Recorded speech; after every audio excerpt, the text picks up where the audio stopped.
പരിശുദ്ധ പരമദിവ്യകാരുണ്യനാഥൻ്റെ ശക്തി ഞങ്ങളുടെ ഭവനങ്ങളിലേക്ക് ഇറങ്ങി വരട്ടെ. കർത്താവെ, ഞങ്ങളുടെ കുഞ്ഞുങ്ങളെ സമർപ്പിക്കുന്നു. എല്ലാ കുഞ്ഞുങ്ങളും പരിശുദ്ധാത്മാവിൻ്റെ ശക്തിയാൽ നിറയട്ടെ. ജ്ഞാനത്തിലും പ്രായത്തിലും അവർ ശക്തി പ്രാപിക്കട്ടെ. കർത്താവെ, ഞങ്ങളുടെ ഇടവകളിലുള്ള എല്ലാ യുവതീവാക്കന്മാരെയും ഞങ്ങൾ സമർപ്പിക്കുന്നു. കർത്താവെ, യുവജനങ്ങൾ വഴിതെറ്റിപ്പോകാതെ കർത്താവെ അങ്ങയുടെ വഴികളിലേക്ക് കടന്നു വരുവാൻ, വിശ്വാസത്തിൻ്റെ വെളിച്ചത്തിൽ അവർ ശക്തി പ്രാപിക്കുവാൻ, കർത്താവെ അങ്ങയുടെ വചനം അവരുടെ കാലുകൾക്ക് വിളക്ക്, ഊടുവഴികൾക്ക് പ്രകാശവുമായി തീരുവാൻ യേശുവേ നിൻ്റെ ശക്തി ഞങ്ങളുടെ യുവജനങ്ങളിലേക്ക് അയച്ചു കൊടുക്കണമേ. കർത്താവെ, ഞങ്ങളുടെ അൾത്താരകളിൽ ശുശ്രൂഷ ചെയ്യുന്ന ഞങ്ങളുടെ പ്രിയപ്പെട്ട അൾത്താര ബാലന്മാരെ ഞങ്ങൾ സമർപ്പിക്കുന്നു. യേശുവേ നാഥ, ആൾത്താരയിൽ വിശുദ്ധിയോടെ ശുശ്രൂഷ ചെയ്യുവാൻ ആ പ്രിയപ്പെട്ട മക്കളെ അവിടുന്ന് ബലപ്പെടുത്തണമേ, ശക്തിപ്പെടുത്തണമേ. കർത്താവായ യേശുവേ, ഞങ്ങൾ ശുശ്രൂഷ ചെയ്യുന്ന ദേവാലയങ്ങളിലുള്ള എല്ലാ കുടുംബങ്ങളിലേക്കും നിന്റെ ശക്തി കടന്നു ചെല്ലട്ടെ. കർത്താവെ, പലതരത്തിലുള്ള കെട്ടുകളാൽ ഭാരപ്പെടുന്നവരുടെ മേൽ കെട്ടുകളെല്ലാം അവിടുന്ന് അഴിച്ചു മാറ്റണമേ. മദ്യപാനത്തിൻ്റെ, മന്ത്രവാദത്തിൻ്റെ, അന്ധവിശ്വാസങ്ങളുടെ കെട്ടുകളെ അവിടുന്ന് പൊട്ടിച്ചു കളയണമേ. നിന്റെ ശക്തി കടന്നു എന്ന് ദൈവീക ശക്തിയാൽ അവരെല്ലാവരും വിശ്വാസത്തിൻ്റെ ആഴങ്ങളിലേക്ക് കടന്നു വരുവാൻ യേശുവേ നിന്റെ ആത്മാവിനെ അയക്കണമേ. പരിശുദ്ധാത്മാവേ, ഞങ്ങളുടെ കുടുംബങ്ങളിലേക്ക് ഇറങ്ങി ചെല്ലണമേ. കർത്താവേ, ഞങ്ങളുടെ കുടുംബങ്ങളെ അവിടുന്ന് കൃപ നിറയുന്ന കുടുംബങ്ങളാക്കി മാറ്റണമേ, വിശുദ്ധീകരിക്കണമേ. ആത്മാവിൽ ആഴപ്പെടുവാൻ അവരെ ശക്തിപ്പെടുത്തണമേ. കർത്താവേ, ഞങ്ങളുടെ ദേവാലയങ്ങൾ ശുശ്രൂഷ ചെയ്യുന്ന ഉപദേശിമാരെ പ്രത്യേകമായിട്ട് ഞങ്ങൾ ഓർക്കുന്നു. കർത്താവെ, അവരുടെ സേവനത്തെ സമർപ്പിക്കുന്നു, അവരുടെ ശുശ്രൂഷയെ സമർപ്പിക്കുന്നു. കർത്താവെ, അവർ ദേവാലയത്തിന് വേണ്ടി അധ്വാനിക്കുന്ന അവരുടെ അധ്വാനത്തെ അവിടുന്ന് കാണണമേ, അവരെ ബലപ്പെടുത്തണമേ, ശക്തിപ്പെടുത്തണമേ. കർത്താവെ, ഞങ്ങളുടെ ഇടവകളിലുള്ള എല്ലാ കുടുംബങ്ങൾ ഏതെങ്കിലും രോഗാവസ്ഥയിലുള്ളവരും ഉണ്ടെങ്കിൽ, കിടപ്പ് രോഗികളുണ്ടെങ്കിൽ, കർത്താവെ, ഞങ്ങളുടെ ഈ ശുശ്രൂഷയിലൂടെ അവർക്ക് രോഗസൗഖ്യങ്ങൾ പ്രദാനം ചെയ്യണമേ. കുടുംബങ്ങളിൽ നിന്ന് ബന്ധനങ്ങൾ അഴിച്ചു മാറ്റണമേ. പൈശാചിക ശക്തികളുടെ ഏതെങ്കിലും തരത്തിലുള്ള ബന്ധനങ്ങളോ കെട്ടുകളോ ഉണ്ടെങ്കിൽ കർത്താവെ, ഈ ആരാധനയുടെ സമയത്ത് ഞങ്ങളുടെ കുടുംബങ്ങളിൽ നിന്ന് വിടുതൽ കൊടുക്കണമേ. വിടുതലിൻ്റെ ശക്തി കുടുംബങ്ങളിലേക്ക് അവിടുന്ന് കടത്തിവിടണമേ. ദൈവിക ശക്തിയാൽ അവരെല്ലാവരും അഭിഷേകം പ്രാപിക്കട്ടെ. കർത്താവെ, ഏതെങ്കിലും തരത്തിലുള്ള കാപട്യത്തിൻ്റെ, വഞ്ചനയുടെ, ചതിവിൻ്റെ ഏതെങ്കിലും തരത്തിലുള്ള ബന്ധനങ്ങൾ ഞങ്ങളുടെ കുടുംബങ്ങളിൽ ഏതെങ്കിലും വ്യക്തികളുണ്ടെങ്കിൽ കർത്താവെ, നിന്റെ ആത്മാവിൻ്റെ ശക്തിയാൽ ബന്ധനങ്ങൾ അഴിച്ചു മാറ്റണമേ. അവിടുന്ന് എല്ലാ കെട്ടുകളെയും പൊട്ടിച്ചു കളയണമേ.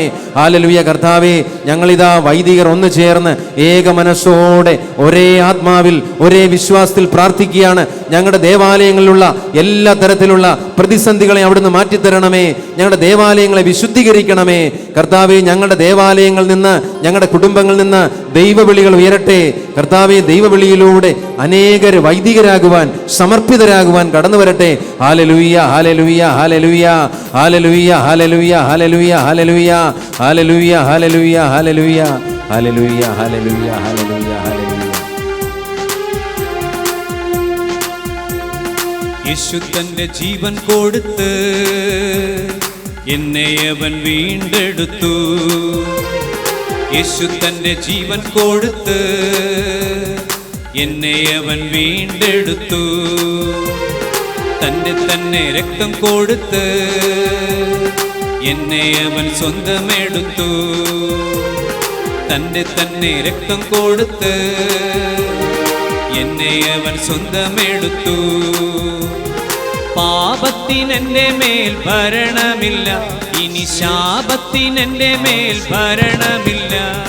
പാപത്തിനെന്റെ മേൽ ഭരണമില്ല, ഇനി ശാപത്തിനെന്റെ മേൽ ഭരണമില്ല. യേശുവിൻ ക്രൂശിലെ പീഡകളാലെ സാത്താനെ ശാസിക്കുന്നു. എന്നേക്കും വിട്ടുപോകാം, സാത്താനെ ശാസിക്കുന്നു. എന്നേക്കും വിട്ടുപോകാം.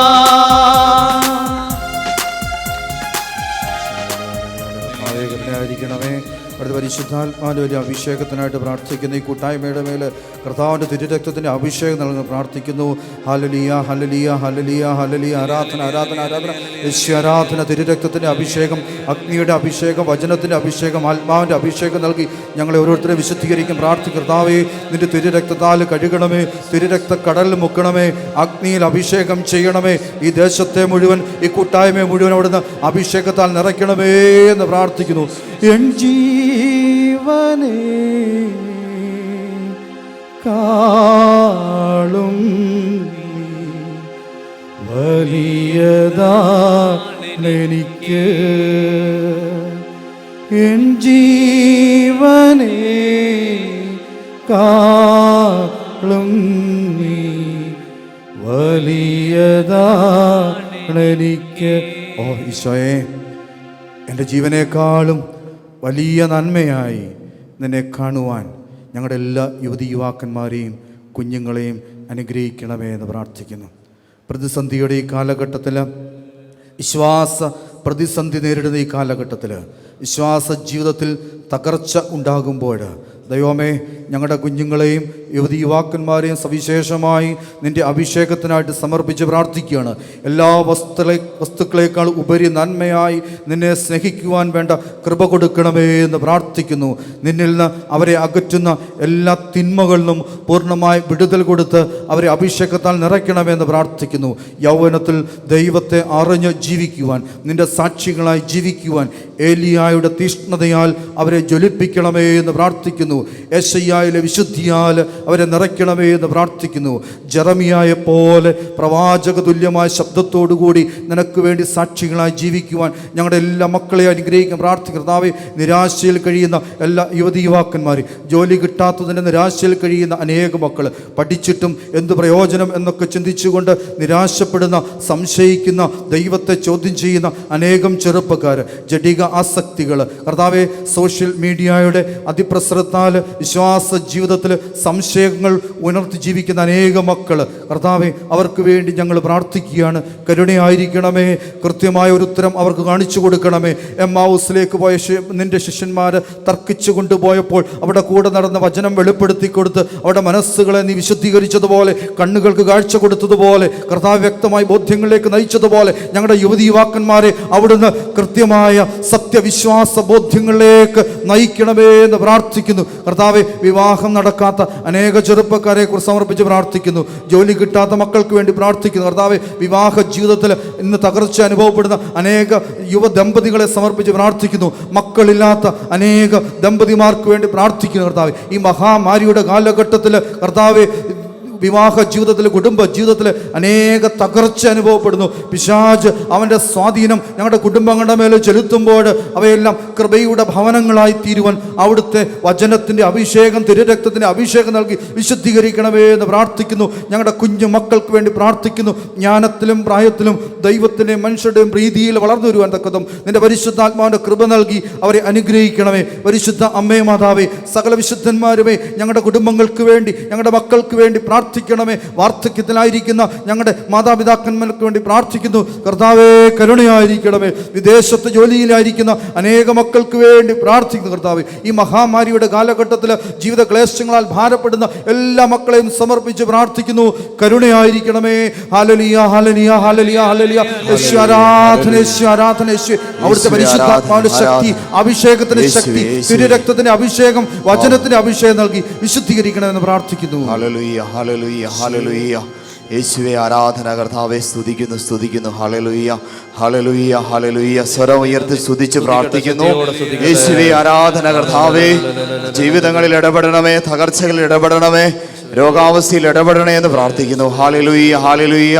യേശുവേ, സോറിയാസിസ് രോഗമുഖാന്തരം കഠിനമായ രോഗാവസ്ഥയിലായിരിക്കുന്നൊരു കുഞ്ഞിനെ കർത്താവ് സുഖപ്പെടുത്തി അനുഗ്രഹിക്കുന്നതായി പരിശുദ്ധാത്മാവ് വെളിപ്പെടുത്തുന്നു. തലയിലെല്ലാം പൊറ്റം പൊളിഞ്ഞ് അവസ്ഥ വലിയ രോഗാവസ്ഥയിലാണ്. കണ്ണുകളിലെല്ലാം വ്യാപിച്ചു, ശരീരം മുഴുവൻ വ്യാപിച്ചിരിക്കുന്ന ഒരു അവസ്ഥയിലൊരു വ്യക്തിയെ കർത്താവ് സുഖപ്പെടുത്തി അനുഗ്രഹിച്ചതായിട്ട് വെളിപ്പെടുത്തുന്നു. സ്വരം ഉയർത്തി വിളിക്കുന്നു, ഈശോയേ. ഹല്ലേലൂയ.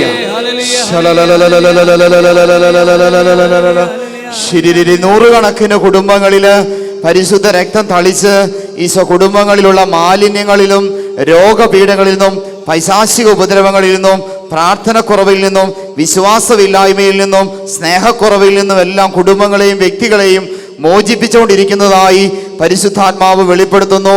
അൾസർ രോഗം മുഖാന്തരം വേദനയിലും വലിയ ഞെരുക്കത്തിലുമായിരിക്കുന്ന 3 പേർക്ക് കർത്താവ് സൗഖ്യം നൽകി അനുഗ്രഹിക്കുന്നതായി പരിശുദ്ധാത്മാവ് വെളിപ്പെടുത്തുന്നു.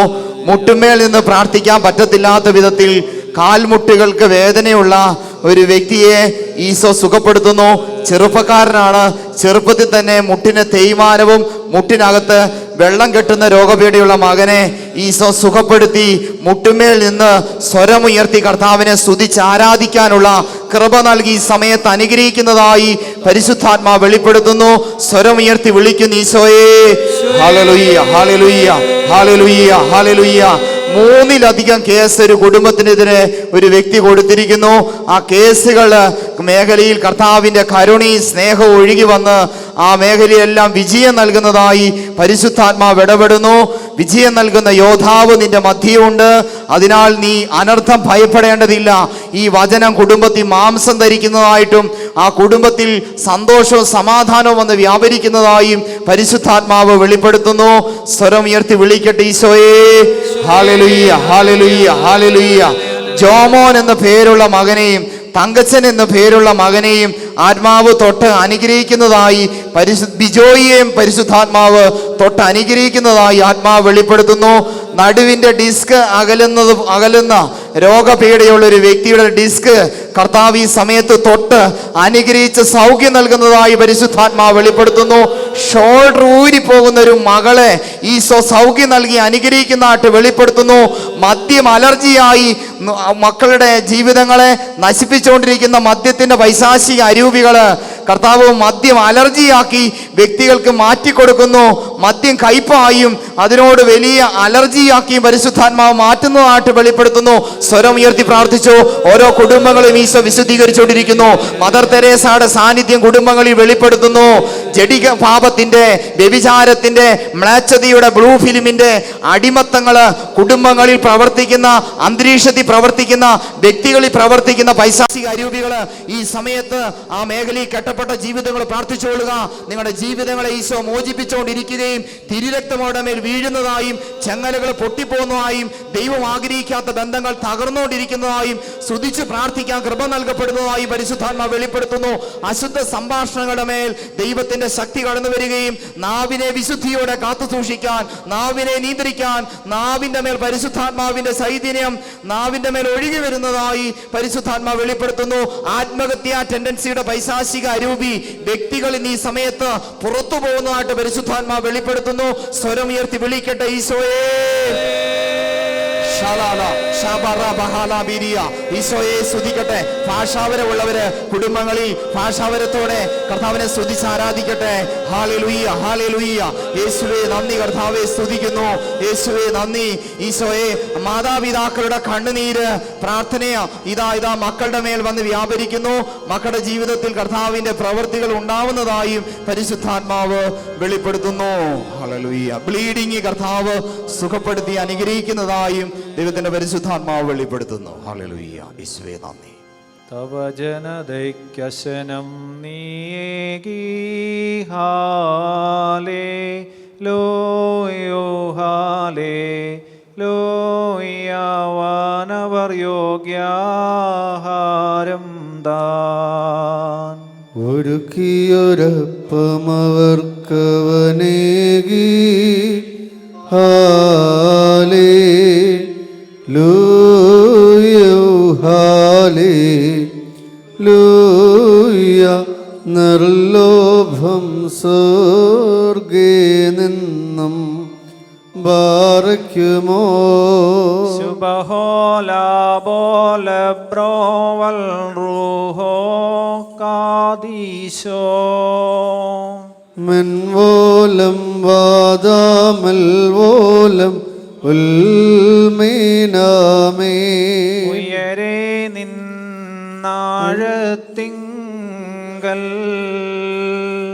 അവതരിച്ച് ജനഗണമാർന്ന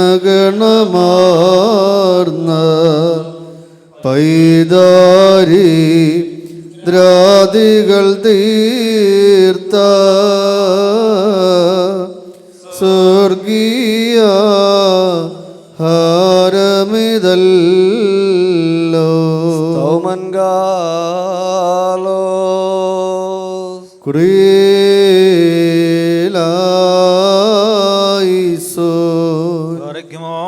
നാം എല്ലാവരും പ്രാർത്ഥിച്ചു കർത്താവിനോട് അനുഗ്രഹങ്ങളും കരുണയും യാചിക്കണം. കാരുണ്യവാനായ കർത്താവേ, ഞങ്ങളെ അനുഗ്രഹിച്ച് സഹായിക്കണമേ. സ്തുതിയും സ്തോത്രവും മഹിമയും പുകഴ്ചയും മാഞ്ഞുപോകാത്ത നല്ല ഉന്നതിയും എല്ലാ നേരത്തും ഇടപെടാതെ അർപ്പിക്കുവാനടിയങ്ങൾ യോഗ്യതയുള്ളവരായി തീരണമേ. സ്വശരീരം വിഭജിച്ച് ഞങ്ങൾക്ക് ഭക്ഷണമായി നൽകുകയും തൻ്റെ രക്തം കലർത്ത് ഞങ്ങളെ കുടിപ്പിക്കുകയും തൻ്റെ സ്വർഗരാജ്യത്തിന് ഞങ്ങളെ അവകാശികളാക്കുകയും ചെയ്ത സ്വർഗീയ അപ്പമായ തനിക്ക് സ്തുതി. പരിശുദ്ധ കുർബാനയുടെ വാഴ്വ് നടത്തുന്ന ഈ സമയത്തും സകല പെരുന്നാളുകളിലും കാലങ്ങളിലും നേരങ്ങളിലും സമയങ്ങളിലും ഞങ്ങളുടെ ആയുഷ്കാലം മുഴുവനും സ്തുതിയും ബഹുമാനവും ആരാധനയും അങ്ങേക്ക് യോഗ്യമാകുന്നു. ബക്കലഹോന്യവുമോ സ്വദഹായമീൻ. ആമേൻ. വർഗ്യമോറിയന്മാരിൽ നിന്നും മാലാഖമാരിൽ നിന്നും മറഞ്ഞിരിക്കുന്ന പിതാവാം ദൈവമേ, അങ്ങയുടെ മുൻപാകെയും തൻ്റെ സ്നേഹം മൂലം ലോകത്തിന് വെളിപ്പെട്ട നിന്റെ വാത്സല്യപുത്രൻ്റെ മുമ്പാകെയും തൻ്റെ ആവസ്തിപ്പാൽ ലോകത്തെ പുണ്യപ്പെടുത്തിയ നിന്റെ പരിശുദ്ധ റൂഹായുടെ മുമ്പാകെയും ഈ ആരാധന ഞങ്ങൾ സമർപ്പിക്കുന്നു. ഇത് കടങ്ങളുടെ പരിഹാരത്തിനും പാപങ്ങളുടെ മോചനത്തിനും തൻ്റെ ഇടവക മുഴുവൻ്റെയും കുറ്റം മാഞ്ഞു പോകുന്നതിനും വിശ്വാസികളായ സകല പരേതരുടെയും ആശ്വാസത്തിനും നല്ല ഓർമ്മയ്ക്കുമായി തീരണമേ. ഞങ്ങൾ നിനക്ക് സ്തുതിയും സ്തോത്രവും കരേറ്റും. ഹോശോ ബബുകുൽ സുബ്ഹാനൽ മീൻ.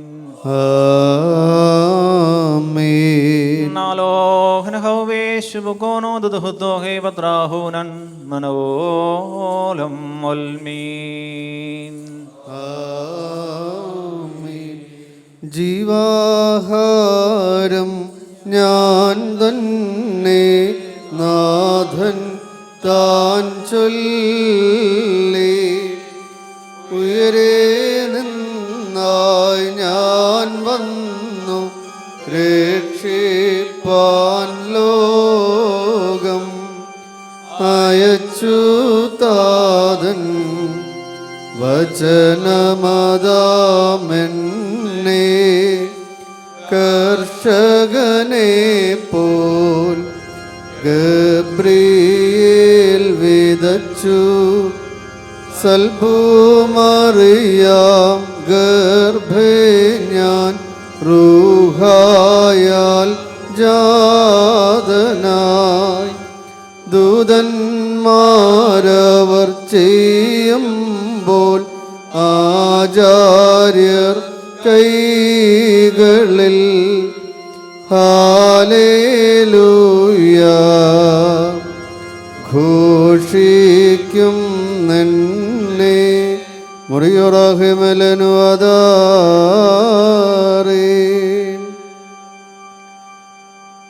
വെടിപ്പുള്ള ആത്മാക്കളുടെ മണവാളനും തൻ്റെ സുഗന്ധവാസനയാൽ മണവാട്ടിയായ വിശുദ്ധ സഭയ്ക്ക് സ്നേഹത്തെ സമർപ്പിച്ച ഭംഗിയുള്ള പണിനീർ പുഷ്പവുമായ ഞങ്ങളുടെ കർത്താവായ യേശു മിശിഹ, നിന്റെ വിശുദ്ധ ശരീരത്തിൻ്റെ മാധുര്യത്താൽ ഞങ്ങളെ തൃപ്തിപ്പെടുത്തുകയും ഞങ്ങളുടെ ഹൃദയങ്ങൾ നിന്റെ ദൈവിക സ്നേഹത്താൽ കത്തിജ്വലിക്കുവാൻ തക്കവണ്ണം ഇമ്പമുള്ളതും വിസ്മരണീയവുമായ നിന്റെ തിരു രക്തത്തിൻ്റെ മാധുര്യത്താൽ ഞങ്ങളെ ലഹരി പിടിപ്പിക്കുകയും ചെയ്യണമേ. ഓശോ ബുക്കുൽ ശുബാൻ ലോൽമീൻ.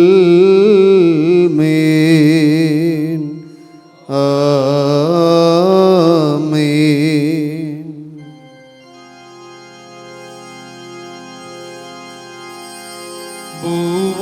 ഭൂവാകെ നമിക്കും നിന്നെ എല്ലാ നാവും സ്തുതി പാടും. കബറടഞ്ഞോർന്നൽ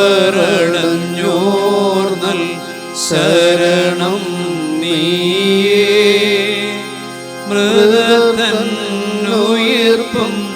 നീ തന്നെ. ഹല്ലേലൂയ. പരിശുദ്ധ പരമമാ ദിവ്യകാരുണ്യമേ, എന്നുമെന്നും അങ്ങേക്കാരാധന. പരിശുദ്ധ പരമമാ ദിവ്യകാരുണ്യമേ, എന്നുമെന്നും അങ്ങേക്കാരാധന. പരിശുദ്ധ പരമമാ ദിവ്യകാരുണ്യമേ, എന്നുമെന്നും അങ്ങേക്കാരാധന.